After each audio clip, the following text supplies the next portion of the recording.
बिस्मिल्लाहिर्रहमानिर्रहीम। अस्सलाम वालेकुम नादरीन, आप यूट्यूब चैनल देख रहे हैं, मैं इमरान खान हूँ। नादरीन, आप सबको पाकिस्तान का यौम आज़ादी मुबारक हो। इसके बारे में मैं और बात करूँगा, लेकिन क्योंकि हम लोग पाकिस्तान से दूर हैं, बाहर हैं, तो बहुत सारी चीज़ों को मिस करते हैं। लिहाजा मैंने, साबिर शाकिर भाई ने, कुछ और दोस्त हैं, मियां अली अशफाक साहब पाकिस्तान से आए हैं, कुछ और मेरे दोस्त पाकिस्तान से आए हैं, कुछ यहाँ पे मौजूद हैं बरतानिया में, और दीगर कुछ मुल्कों से भी आ रहे हैं।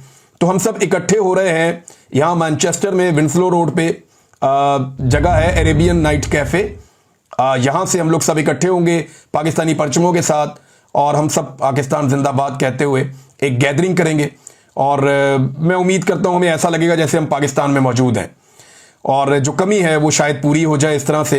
तो हम आप सबका इंतज़ार करेंगे रात को 8 बजे, यानी आज 14 अगस्त रात 8 बजे मैनचेस्टर में और विंसलो रोड पे अरेबियन नाइट कैफ़े, वहाँ पे मैं और मेरे दोस्त हम आपका इंतज़ार करेंगे। और वहाँ से हम इकट्ठे होकर थोड़ी सी वॉक भी करेंगे। और स्पेशली एक दोस्त जो है पाकिस्तान से बहुत सारे पाकिस्तान के झंडे भी लेकर आए, मैंने उनसे मंगाए, उनका बहुत शुक्रिया। तो इंशाल्लाह जो यूके में लोग मौजूद हैं वो अगर आ जाएं तो आज रात को हम इकट्ठे होंगे। तो नाज़रीन, अब चलते हैं वीलॉग की तरफ। पाकिस्तान तो आज़ाद हो गया था 1947 में, लेकिन अभी बहुत सारी चीज़ें बाकी हैं। यानी आज़ादी की जो हकीकी मंजिल है, जहाँ तक हमने पहुँचना था, जिसका ख्वाब अल्लामा इकबाल रहमतुल्लाह अलैह ने देखा, जो पाकिस्तान कायद-ए-आज़म मोहम्मद अली जिन्ना बनाना चाहते थे, उस तरफ हम गए ही नहीं। बजाय इसके कि हम एक ऐसे सिविलियन पाकिस्तान की तरफ जाते जहाँ पे जमहूरियत होती, इंसानी हुकूक होते, जहाँ पे लोग आज़ादी के साथ ज़िंदगी बसर करते, जहाँ पे आज़ादी इजहार राय होता, जहाँ पे लोगों के मैंडेट का एहतराम किया जाता, इंसानी हुकूक की पामालियाँ ना होती, उस तरफ बढ़ने के बजाय हम एक अजीबोगरीब पाकिस्तान की तरफ चले गए। डिक्टेटरों का पाकिस्तान। 4 मरतबा इस मुल्क पे मार्शल लॉ लगाया गया, और जब मार्शल लॉ नहीं लगा तब भी मिलिट्री एस्टेब्लिशमेंट दूसरे तरीक़ों से और हथकंडों से इस मुल्क के ऊपर अपने इक़्तिदार पे कब्ज़ा करके बैठी रही। और आज का दौर भी ऐसा ही दौर है। अब यौम आज़ादी तो कौम मना रही है, कुछ लोग जश्न मना रहे हैं, कुछ लोग बाहर निकल के आवाज़ उठा रहे हैं, कुछ हकीकी आज़ादी का इंतज़ार कर रहे हैं। लेकिन एक चीज़ मैंने नोट की पूरे पाकिस्तान में, पहले आप ये देखें कि बहुत बड़े पैमाने पर लोग निकले बाहर, और जितने भी लोग बाहर निकले, जितने भी इज्तिमा थे पूरे पाकिस्तान में, चारों सूबों में, हर जगह पे यौम आज़ादी के इज्तिमा में या तकरीबात में पाकिस्तान के झंडों के बाद पाकिस्तान तहरीक इंसाफ का झंडा था। मैंने एक भी झंडा नहीं देखा PMLN का, कोई झंडा पीपल्स पार्टी का दिखाई नहीं दिया, बल्कि एक जगह दिखाई दिया, एक कैंप था, उसके अंदर PTI पीपल्स पार्टी का झंडा लगा हुआ था। एक विजुअल मैंने देखा। फजल रहमान साहब के झंडे नहीं थे, बाकी जमातों के झंडे नहीं थे। अवाम पाकिस्तान तहरीक इंसाफ का झंडा साथ उठाकर बाहर आ रही है पाकिस्तान के झंडे के साथ। एक ही डंडे पे 2 झंडे लगे हुए, ऊपर पाकिस्तान का, नीचे PTI का। और बाद औक़ात एक झंडे को दोनों तरफ से अलग अलग रंग दिया हुआ है, एक तरफ पाकिस्तान का, दूसरी तरफ PTI का। किसी और सियासी जमात का झंडा उठाते क्यों नहीं लोग, या उनसे नफरत करते हैं? क्या वजह है? वजह यह है कि आज एक सियासी जमात और उसके झंडे को पाकिस्तानियों ने अपनी जिद बना लिया है। एस्टेब्लिशमेंट को, मिलिट्री एस्टेब्लिशमेंट को उस झंडे से नफरत है। पाकिस्तान के मौजूदा जो सियासतदान हैं वो उस झंडे को अपनी शिकस्त की अलामत समझते हैं। लिहाजा आवाम ने जिद पकड़ी हुई है और वो पाकिस्तान के झंडे के साथ तहरीक इंसाफ का झंडा लेकर निकले हैं। बहुत बड़े बड़े इज्तिमा हुए पाकिस्तान में, और पाकिस्तान तहरीक इंसाफ ने इसमें भरपूर हिस्सा लिया है। जहां पाकिस्तान तहरीक इंसाफ का रंग बहुत ज़्यादा गालिब था, वहां सिंध के अंदर, यानी कराची के अंदर, तो बहुत ही मिलेनियम पे कमाल किस्म का एक अवामी मुजाहरा था, जहां पे पूरी कौम ने, वहां पे लोगों ने इकट्ठे होकर बहुत बड़ी तादाद में कौमी तराना पड़ा, और पाकिस्तान तहरीक इंसाफ के झंडों की भरमार थी। पाकिस्तान जिंदाबाद के नारे लगाए गए, इमरान खान के लिए नारे लगाए गए, इमरान खान की आज़ादी के लिए नारे लगाए गए। बाकी सिंध में, नवाबशाह में, सक्कर में, हैदराबाद में, मीरपुर खास में, दादू में और दीगर शहरों में बड़ा ज़बरदस्त किस्म का रौला पड़ा है। हर तरफ पाकिस्तान तहरीक इंसाफ ने रैलियां निकाली हैं। यौम आज़ादी के मौका पर पाकिस्तान के परचम उठाए उन्होंने। ना सिर्फ वो आज़ादी को सेलिब्रेट कर रहे थे, बल्कि हकीकी आज़ादी के लिए भी जिद्दोजहद जो इमरान खान साहब ने उन्हें कही है, वो उसके लिए भी बाहर निकले हैं। देखें, जो 5 अगस्त वाला मामला था ना, वहाँ पर हुकूमत के बाद एक हथियार था। हुकूमत लोगों को अंधाधुंध मार रही थी, गिरफ्तारियां कर रही थी, अरेस्ट कर रही थी, लोगों के ऊपर टॉर्चर कर रही थी, चादर और चार दीवारी का तकद्दुस पामाल कर रही थी। तो वहां लोगों के पास मार्जिन कम था 5 अगस्त को बाहर निकलने का। एक खौफ की फिजा पाकिस्तान में मुसल्लत की हुई थी। इसके बावजूद लोग निकले, बड़ी तादाद में निकले। लेकिन अब 14 अगस्त पे पाकिस्तानी हुकूमत उतनी फस्तायत कर नहीं पाई। लोगों को दीवार के साथ लगाया, लोगों को परेशान किया, सड़कों पे लोगों को घसीटा भी, लोगों से झंडे भी छीनते रहे। हत्ता कि पाकिस्तान तहरीक इंसाफ का झंडा बेचने वाला कोई गरीब आदमी सड़क पे नजर भी आया तो उससे झंडे छीन लिए, उसको रुसवा किया। एक बच्ची की वीडियो मैं आपको बता रहा था, वो बेचारी पाकिस्तान तहरीक इंसाफ के झंडे भी बेच रही थी पाकिस्तान के झंडों के साथ। अब ये झंडा बिक जाता है। किसी भी पॉलिटिकल पार्टी का झंडा पाकिस्तान में बिकता नहीं है। कोई एक पॉलिटिकल पार्टी पाकिस्तान में ऐसी नहीं है जिसका झंडा बिकता हो। पाकिस्तान में जो झंडे बिकते हैं उनमें एक झंडा पाकिस्तान का है, एक झंडा कश्मीर का है, एक झंडा फलस्तीन का बिक जाता है और एक झंडा पाकिस्तान में पाकिस्तान तहरीक इंसाफ का बिकता है। कोई और ऐसी पॉलिटिकल पार्टी इस वक्त पाकिस्तान में नहीं है जिसका झंडा बिकता हो। हाँ, ये पॉलिटिकल पार्टीज अपने लाखों करोड़ों झंडे प्रिंट करवा के सड़कों पे लगवा देते हैं, लोगों को भिजवा देते हैं और ये कोशिश करते हैं कि लोग इनका झंडा उठाएं, लेकिन नॉर्मली इनका झंडा बिकता नहीं है। पंजाब में नाजरीन बहुत बड़े पैमाने पे जो है वो लोग निकले। रावलपिंडी में लोगों ने कमाल कर दिया, बहुत बड़ी तादाद में निकले। पुलिस ने गिरफ्तारियां भी की, लोगों को गिरबान से पकड़ के घसीटते रहे जश्न आज़ादी के मौके के ऊपर। जिस पे शक होता था ये पीटीआई का बंदा है, जो पढ़ा लिखा लगता था उसके ऊपर हाथ डालते थे, जिसके बाद पीटीआई का झंडा उस पर हाथ डालते थे। वो एक फैमिली जा रही है, उनकी बच्ची ने एक ने उठाया हुआ है पाकिस्तान तहरीक इंसाफ का झंडा, साथ में पाकिस्तान का झंडा भी है उनके पास, तो उसके वालिद के साथ बदतमीजी कर रहे हैं पुलिस वाले, किसी को गिरबान से पकड़ रहे हैं, किसी की गाड़ी के अंदर से पाकिस्तान तहरीक इंसाफ का झंडा छीन रहे हैं, कहीं पे तहरीक इंसाफ के झंडे गिरफ्तार किए जा रहे हैं। हत्ता कि जो दुकानों के ऊपर इमरान खान के फेस वाली जो शर्ट्स मिलती हैं, यानी इमरान खान के चेहरा प्रिंट हुआ हुआ है शर्ट्स के ऊपर, लोग ये भी बेचते हैं ना। अब कारोबारी लोग हैं वो तो बेचने का काम करते हैं ना, जो बिकेगा वही बेचने के लिए वो ले आएंगे। अब इमरान खान का जो चेहरा है या उसका ब्रांड है वो बिकता है, तो इमरान खान के चेहरे वाली जो टी शर्ट्स हैं वो मार्केट में अवेलेबल थी, लोग वहां खरीद रहे थे, तो छापे मार मार के पुलिस ने बहुत सारी जो शर्ट्स हैं वो अपने कब्जे में ले ली कि इमरान खान के चेहरे वाली शर्ट्स मार्केट में कहीं दिखाई नहीं देनी चाहिए। बलूचिस्तान में नादरीन बड़े इज्तिमात जो है उनकी आवाज़ आ रही है लेकिन विजुअल्स नहीं आ रहे। वजह यह है कि पूरे बलूचिस्तान में इंटरनेट सर्विस बंद की गई है, मोबाइल इंटरनेट सर्विस बिल्कुल नहीं है वहाँ पे, और उसकी वजह से अभी तक तफसीलात तो हैं कि बलूचिस्तान में भी लोग निकले हैं, उन्होंने पाकिस्तान तहरीक इंसाफ के और पाकिस्तान के झंडे उठाए हैं, लेकिन इंटरनेट की वजह से अभी तक कुछ तफसीलात, कुछ तस्वीरें, कुछ वीडियो, इस तरह की चीज़ें नहीं आई, लेकिन उम्मीद है कि जल्दी वो भी आ जाएंगी। इसके अलावा जो पंजाब की सूरत हाल रही उसमें रावलपिंडी में आपको बताया बहुत बड़ा इज्तिमा था, फिर फैसलाबाद में, गुजरांवाला में, सरगोदा में, लाहौर में, कई मुकामात पे, मियांवाली में, जंग में, लिया में, मुल्तान में, कसूर में, ओकाड़ा में, सियालकोट में, गुजरात में, झेलम में, डीजी खान में, मरी में, तलागंग चकवाल में, यानी पंजाब के तकरीबन तमाम अजला के अंदर बड़े पैमाने पर लोग निकले। उन्होंने पाकिस्तान तहरीक इंसाफ के झंडे पाकिस्तान के झंडे के साथ उठाए हुए थे। अब ये अवामी ताकत जाहिर हो रही है। 8 फरवरी 2024 के बाद अगर पाकिस्तान तहरीक इंसाफ का कोई सबसे तगड़ा दिन था ना तो ये कल रात थी। 8 फरवरी 2024 में इसलिए कह रहा हूं कि अवाम निकली, अवाम ने मिलकर ठप्पा लगाया, फैसला कर दिया कि पाकिस्तान किधर खड़ा है। एस्टैब्लिशमेंट के माथे के ऊपर लिख दिया पाकिस्तान की अवाम ने शिकस्त, लूजर, और उनको ऐसी इबरतनाक शिकस्त दी कि ये कई दहाइयों तक अपने जख्म चाटेंगे। अब ये जो बार बार फस्तायत हुई, जुल्म हुआ, जबर हुआ, लोगों का कत्लेआम किया गया, 26 नवंबर को लोगों को सीधी गोलियां मारी गई, और जो इस हुकूमत ने अवाम का भुड़कस निकाला है उसके खिलाफ रद्द-ए-अमल तो आना था। तो 14 अगस्त को, 13 अगस्त और 14 अगस्त के दरमियानी रात को लोगों ने एक फ़ायदा उठाया और लोग बहुत बड़ी तादाद में निकले, और आज दिन में भी इसी किस्म की तवक्को की जा रही है कि लोग बड़े पैमाने पर 14 अगस्त वाले दिन भी निकल कर न सिर्फ आज़ादी के लिए पाकिस्तान का परचम थामेंगे, बल्कि जो पीटीआई की सपोर्ट है इमरान खान साहब की वो भी पाकिस्तान की अवाम करेगी, क्योंकि अब पाकिस्तानियों ने तो जिद बनाई हुई है।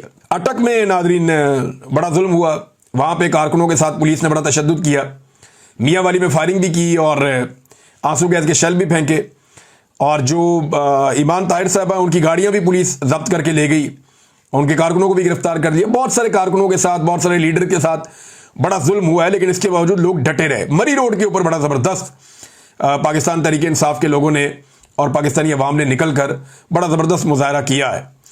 तो अगर आप ओवरऑल देखें तो ये जो 14 अगस्त का अब तक का सिनेरियो चला है, इसमें पलड़ा भारी है इमरान खान साहब का। जेल के अंदर कैदी नंबर 804 है, वो बाहर बैठे हुए सारे हुक्मरानों से भारी है। हुकूमत ने भी एक तकरीब की है, वहां पे फील्ड मार्शल थे, शहबाज शरीफ थे, लेकिन अवामी तवज्जो उस तरफ नहीं है। यानी हम सोशल मीडिया का एनालिसिस इकट्ठा कर रहे थे, ये तो अशर बाजुआ साहब जो है वो इसकी तफसीलात सामने लेकर आएंगे, लेकिन अगर हम ये देखें कि फील्ड मार्शल और शहबाज शरीफ साहब का मुश्तरका तौर पे लोगों की कितनी व्यूअरशिप है सोशल मीडिया पे, तो जो मैंने अब तक देखा है वो तो 10% भी नहीं है एज कंपेयर टू जो पाकिस्तान तहरीक इंसाफ या इमरान खान के लिए आवाज उठ रही है। यानी यहां जो भरपूर कवरेज हो रही है सोशल मीडिया पे और पूरे तरीके से लोग उसको फॉलो कर रहे हैं, वो कैदी नंबर 804 उसके नारे लग रहे हैं और उसी की प्रमोशन हो रही है, पूरा का पूरा सोशल मीडिया भरा पड़ा। जबकि अगर आप, और इसीलिए नफरत करते हैं सोशल मीडिया से मौजूदा एस्टेब्लिशमेंट के लोग, अगर आप फील्ड मार्शल साहब या शहबाज शरीफ साहब का जो प्रोग्राम था उसकी तरफ जाएं तो वहां आपको कुछ भी नहीं नजर आता। अच्छा, यौम आज़ादी के मौके पर भी शहबाज शरीफ साहब ने जो तकरीर की है, उस तकरीर में कायदे आजम मोहम्मद अली जिन्ना और अल्लामा इकबाल रहमतुल्लाह अलैह, इन दोनों से ज्यादा फील्ड मार्शल आसिम मुनीर की तारीफें की हैं। शहबाज शरीफ साहब अपनी तकरीर में बार बार हर चीज आसिम मुनीर साहब के मईशत उनके खाते में, दिफा उनके खाते में, बाकी सारी चीजें उनके खाते में, यानी शहबाज शरीफ साहब ने टका के जो है वो आसिम मुनीर साहब की खुशामद की है। इस मौके पर जब जश्न आज़ादी मना रही है कौम और आपने खराज तहसीन पेश करना था पाकिस्तान बनते वक्त जिन लोगों ने कुर्बानियां दी, कायदे आज़म मोहम्मद अली जिन्ना, उन लीडरों को जिन्होंने ये मुल्क बनाया, तो उनसे ज्यादा तारीफें और खुशामद जो है वो शहबाज शरीफ साहब ने वहां मौजूद फील्ड मार्शल आसिम मुनीर साहब की है। और ये तो इस लेवल तक पहुंच गए हैं कि पंजाब में ना हुकूमत ने एक अजीबोगरीब काम कर दिया। फील्ड मार्शल के कामयाब दौरा अमेरिका पर खराज तहसीन की करारदादी पेश कर दी। अंदाजा करें आप, यानी ये भी वक्त आपने देखना था कि एक आर्मी चीफ अमेरिका का दौरा करते हैं और वापस आ जाते हैं। नॉर्मल चीज है, दुनिया भर के आर्मी चीफ जाते होंगे, दिफाई नुक्ता नजर से बहुत सारे दौरे शौरे होते हैं, चीजें होती हैं, लेकिन पंजाब असेंबली ने बाकायदा करारदाद, बूट पॉलिश की इससे बेहतरीन कोई एग्जाम्पल हो नहीं सकती, हो ही नहीं सकती। पंजाब असेंबली ने बाकायदा करारदाद पेश कर दी कि जनाब फील्ड मार्शल का दौरा है अमेरिका, भाई वो कोई सियासी दौरा है, वो कोई बाशी दौरा है, और अगर है तो किस कैपेसिटी में है, बजाय इसके कि अवामी मुंतखब नुमाइंदान ये सवाल उठाएं कि सिविलियन सुपरमेसी कहां गई, वो इस बात को सेलिब्रेट कर रहे हैं कि जनाब हमारे पल्ले तक कख नहीं है, ना हमारा वजीर आजम कुछ कर सकता है, ना हमारा सदर कुछ कर सकता है, क्योंकि दोनों जाली हैं। तो जो उनको लाने वाले हैं उनकी तारीफें करो और बूट पॉलिश करो। बहरहाल ये अब उन्होंने कहा जी कि दौरा अमेरिका कामयाब होने पर खराज तहसीन पेश करने के लिए करारदाद पेश कर दी गई। अब नाजरीन, शहबाज शरीफ साहब ने तकरीर करते हुए ना कोई बड़े बड़े बोल भी बोले, उन्होंने इंडिया को भी बड़ा उन्होंने चैलेंज किया। यानी ये पाकिस्तान की जो जाली हुकूमत है ना, ये दो लफ्ज बोलने के काबिल नहीं थी। ये मोदी का तो इनको चाहिए शुक्रिया अदा करें जाके कि एक बुज़दिल दुश्मन ने पाकिस्तान की इस जाली हुकूमत को मौका दिया कि अब वो बोल सकती है, वरना मई से पहले ये किसी चीज के ऊपर बात करने के काबिल भी नहीं बचे थे। और मोदी ने लितरोल करवाई और गैर जरूरी तौर पे लितरोल करवाई, वैसे इनकी बनती भी थी जैसी ये हरकतें कर रहे थे, और उसके बाद उनको पर भी लग गए और जुबान भी लग गई जो बोल ही नहीं सकते थे, जो बिल्कुल अवाम के अंदर पूरी तरह से गैर मकबूल थे, और वो अभी भी गैर मकबूल ही हैं। लेकिन मामला ये है कि अब उनको एक थोड़ा सा फेस सेविंग टाइप का मिल गया है कि चंद दिन उनके अच्छे गुजरे, अब उसी का फायदा वो उठा रहे हैं, और उसी वजह से अमेरिका के साथ एक लिंक भी बन गया। तो मोदी ने जो हरकत की, चले पाकिस्तान की एस्टेब्लिशमेंट का और मौजूदा हुकूमत का तो फायदा हो गया, पाकिस्तान का भी हो गया, अमेरिका के साथ पाकिस्तान की लाइन सीधी हो गई, मोदी का उल्टा नुकसान हो गया। लेकिन ये जानबूझकर गैर जरूरी लितरॉल करवाई है मोदी ने अपनी, और पाकिस्तान में जाली हुकूमत की बिलावजह कमेटी निकल आई। वो पै गए सबको, उन्होंने कहा जी हर चीज के अंदर अब डालो ये वाला दिन भी। पहले 9 मई खाली डालते थे, अब जनाब ये भी डालते हैं बीच में कि ये बहुत बड़ी कोई जंग जीती है पाकिस्तान ने। हालांकि कश्मीर पाकिस्तान को फतह करना चाहिए, और जो पाकिस्तान का पानी है जिसके ऊपर भारत ने कब्जा किया हुआ है वो पानी छुड़वाना चाहिए। अभी इस वक्त भी जब मैं आपसे बात कर रहा हूं तो पाकिस्तानी पानियों के ऊपर भारत का कब्जा है, तो अपना पानी पाकिस्तान से छुड़वाना पाकिस्तान की रिस्पॉन्सिबिलिटी है। हर फोरम के ऊपर इस पर बात करनी चाहिए, हर लिहाज से इसको छुड़वाना चाहिए, खाली धमकियों से काम नहीं चलेगा। और दूसरा, जो कश्मीर का मामला है वहां पे पाकिस्तान को फैसला कुन कोई किरदार अदा करना चाहिए। अभी तक वहां कोई एक चौकी भी, बल्कि 400 चौकियों का कह रहे थे, कुछ टाउट्स के फतह हो गई हैं, तो पता चला कि एक भी नहीं हुई। नाजरीन, एक बंदा जो है वो जेल से छूट कर आया है, ये इमरान खान साहब का एक कारकुन है, हैदर मजीद, ISF से इसका ताल्लुक रहा, और एक नौजवान वकील रहनुमा के तौर पे भी है। तो हैदर मजीद को पकड़ लिया गया था, मिलिट्री कोर्ट के अंदर रखा गया, काफ़ी इसके ऊपर जुल्म हुआ और बहुत परेशानियां इसने और इसके ख़ानदान ने देखी। फिर इसे अब जेल से रिहा कर दिया गया। इसकी रिहाई के लिए जिस तरह लोग पहुंचे हैं, बैरियर्स हटा के, रुकावटें तोड़ के, जिस तरह लोग जेल तक पहुंचे और बड़ी तादाद में पहुंचे हैं, और जैसे लोग इसको इस्तकबाल करके लेकर गए हैं, इससे बड़े बड़ों के होश ठिकाने आ गए। उन्हें आइडिया हो गया कि अगर इमरान खान का एक अदना सा कारकुन, उसको इस लेवल का प्रोटोकॉल मिल सकता है और अवाम इस तरह सर आंखों पे बैठाएगी, जिस तरह वुकला ने नारे लगाए उसके बारे में, जिस तरीके से सबने उसको हाथों हाथ लिया, इससे 14 तबक रोशन हो गए और सबको आइडिया हो गया कि अगर एक अदना वर्कर के साथ ये हो रहा है तो अगर इमरान खान को छोड़ दिया तो पूरा पाकिस्तान किस तरफ को चल पड़ेगा। इसका पाकिस्तान की एस्टेब्लिशमेंट को आइडिया हो गया है। शानदार इस्तकबाल हुआ है। नाज़रीन, दूसरी जानिब एक दो चीज़ें मैं आपके सामने और रखना चाहता हूँ। पाकिस्तान में आतिशबाजी हो रही है, म्यूजिकल कॉन्सर्ट्स हो रहे हैं, लेकिन देखें हमने एक चीज़ और भी देखनी है। हमारे आज़ादी का दिन है। एक वक्त था जब हम शुक्राने के नवाफिल पढ़ते थे, झंडे और झंडियाँ लगाते थे, एक अलग तरीके से जश्न आज़ादी को सेलिब्रेट करते थे, दुआया तकरीबात भी होती थी, लोग छोटी मोटी वॉक और रैली निकालते थे। लेकिन फिर वक्त के साथ साथ इसको हम और तरह करते गए। अब हुकूमती सतह के ऊपर इसमें शमूलियत हो गई है। गुज़िश्ता चंद दिनों से थ्रेट किया जा रहा है इंतज़ामिया की जानिब से मुख्तलिफ शहरों में कि तमाम दुकानदार, तमाम लोग जो हैं वो बाउंड हैं कि वो पाकिस्तानी झंडे लगाएंगे अपने खर्चे से, वो ये करेंगे वो करेंगे। सबको बाउंड किया जा रहा है। बाकायदा कुछ लोगों की गिरफ्तारियां भी इस बारे में हुई हैं। तो ज़बरदस्ती लोगों को इस पर कहा जा रहा है, हालांकि ज़बरदस्ती की ज़रूरत ही नहीं है, लोग ये खुद करते हैं। अब हुकूमती सतह पे आतिशबाजी और म्यूजिकल कॉन्सर्ट्स, ये चीज़ें हो रही हैं, ये क्या पैगाम दे रही हैं उन लोगों को जिनकी जानें जा रही हैं। यानी बाजोड़ में लोग नकल मकानी करने पर मजबूर हैं, अपने घरों से बाहर दूर बैठे हुए हैं और बम गिर रहे हैं उनके घरों के ऊपर। वो जब ये आतिशबाजी देखते हैं तो उनके दिल पे क्या गुजरती है। जो बलोच बेचारे सैकड़ों मील का फासला तय करके पहुंचे हैं इस्लामाबाद में और वो अपने लापता प्यारों की तलाश में हैं, जिन्हें जबरी तौर पे गुमशुदा किया गया है, जब वो ये सेलिब्रेशन देखते हैं तो उनके दिल पर क्या गुजरती है। देखिए, मैं ये नहीं कह रहा कि आज़ादी का जश्न नहीं मनाना चाहिए, लेकिन हमें यह भी देखना चाहिए कि हमारे कितने लोग तकलीफ में हैं और उनकी तकलीफ दूर करने के लिए हमने क्या किया है। लगभग 1 महीना हो गया ये बलोच आकर बैठे हुए हैं। जुनैद अकबर ने कहा जी कि पार्लिमानी कमेटी बनाएं, जाकर इनसे मिलें और बात करें। ये बलोच 1 महीना हो गया लगभग आकर बैठे हुए हैं इस्लामाबाद में, कोई इनकी बात ही नहीं सुनता। गर्मी में ये तपती धूप के अंदर बैठे रहते हैं, बारिश के अंदर ये वहाँ पे खड़े रहते हैं, बैठे रहते हैं। इनके सर पे साया करने की भी इजाज़त नहीं दी जाती। ये बेचारे रोज़ अपनी आवाज़ उठाते हैं, इनकी आवाज़ सुनने वाला कोई नहीं है। और इस्लामाबाद में अगर किसी को फिक्र है तो सिर्फ इस बात की है कि इनकी वजह से किसी को ऑफिस पहुंचने में लेट ना हो जाए, कोई एक सड़क या कोई एक गली बंद ना हो जाए। अंदाज़ा करें आप। और इनके प्यारे जबरी तौर पे लापता हैं, जिन्हें ये लगातार इतने लंबे अरसे से ढूंढ रहे हैं। अब बाजोड़ की थोड़ी सी बात कर लेते हैं नाज़रीन। वहाँ पे एक जरगा हुआ बाजोड़ प्रेस क्लब में और उस जरगे में कुछ बड़े अहम फैसले हुए हैं। वो जो जरगे के फैसले हैं वो मैं आपके सामने रख देता हूँ, ये बहुत इंपॉर्टेंट है। जरगे में जो फैसला नंबर 1 है वो ये है कि रियासती बर्बरियत में शहीद होने वाले बच्चों के जिम्मेदारों के खिलाफ फौरी तौर पर FIR दर्ज की जाए और फौरी गिरफ्तारी अमल में लाई जाए। ये जो मार्टर गोला एक लगा है मुबैना तौर पे, उससे कुछ बच्चे शहीद हुए बाजोड़ में और उनकी सड़कों पे लाश भी लाई गई, अवाम को दिखाया भी गया। इस पे गुलजफर खान ने पहले भी ट्वीट किया था। तो पहला मुतालबा ये है कि FIR दर्ज करके गिरफ्तारी अमल में लाई जाए। दूसरा मुतालबा यह है कि फौज तहरीरी तौर पर दे या प्रेस कॉन्फ्रेंस के जरिए ऐलान करे कि सिविल आबादी को किसी भी नुकसान की सूरत में FIR फौज के खिलाफ दर्ज की जाएगी। बड़ा सख्त मुतालबा है। तीसरा, इस वक्त तक जंगबंदी होगी जब तक तहरीरी तौर पर हमारे माल, जान और आबादी के तहफ़्फ़ुज़ की जमानत ना दी जाए। नंबर 4, पूरे बाजोड़ में मोबाइल नेटवर्क फौरी बहाल किया जाए। नंबर 5, फौरी तौर पर पूरे बाजोड़ में कर्फ्यू खत्म किया जाए। नंबर 6, मुतालबात ना मानने की सूरत में तमाम बाजोड़ के अवाम खैमों के साथ स्काउट और कॉलोनी के सामने खैमाजन होंगे।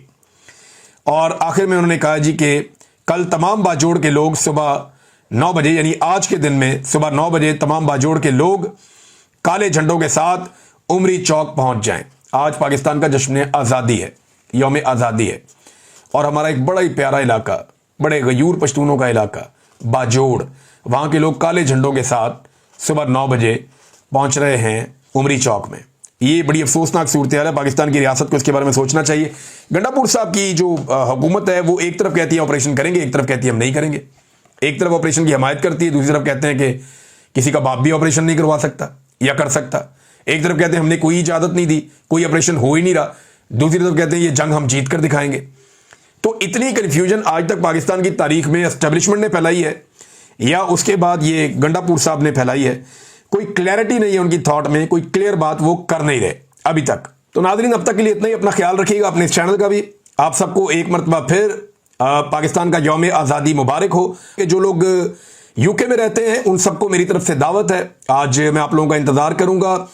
विंसलो रोड है मैनचेस्टर में, यहाँ पे एक अरेबियन नाइट कैफ़े है, वहाँ से हम लोग इकट्ठे होंगे और पाकिस्तान का यौम आज़ादी मनाएंगे पाकिस्तानी परचमों के साथ। और बहुत सारे दोस्त इकट्ठे हो रहे हैं, साबिर शाकिर भाई भी हैं, मियां अली इशफाक साहब आए हैं पाकिस्तान से, वो भी हमारे साथ हैं। कुछ और बड़े ख़ास दोस्त हैं, वो आपको वहाँ मिलेंगे। तो हम सब वहाँ पे इंशाल्लाह इकट्ठे हो रहे हैं। तो जो यहाँ पे पाकिस्तानी मौजूद हैं उनसे मेरी दरख्वास्त है, हम लोग बड़ा मिस करते हैं ऐसे इवेंट्स को, तो आप लोग आएंगे, हमें अच्छा लगेगा। अब तक के लिए इतना ही। अपना ख्याल रखिएगा, अपने चैनल का भी। पाकिस्तान जिंदाबाद। अल्लाह हाफिज़।